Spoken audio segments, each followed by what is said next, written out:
Hello everyone, welcome back once again, and now we are going to learn about the CSS. So what is CSS? CSS stands for Cascading Style Sheet, and CSS is not a programming language. Actually, CSS describes how HTML elements are to be displayed on the screen, paper, or in the other media.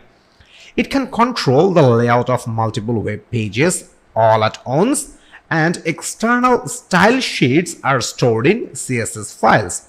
So why use of CSS? CSS is used to define style for your web pages, including the design, layout, and the variation in display for the different devices and screen size. So ultimately, CSS have three type of variant. Likewise, inline CSS, internal or embedded CSS, and the external CSS. So while we were learning about the HTML, I used CSS for some time. So let's take a look the live example.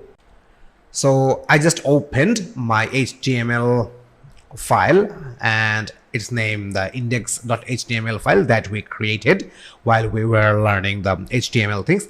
So you can take a look in somewhere I used the style word. And you can take a look over here. This is the style, and I used this style for changing the background color. So this is an use of CSS.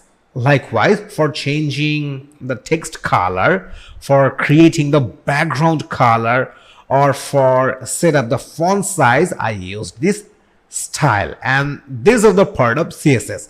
So as we used to with the style, and we learned some about the CSS in our HTML lesson, so now it will be easier for you to learn CSS. So let's learn about the three type of CSS, and we're going to learn about these three type of CSS: inline, internal, and external CSS in our next lesson.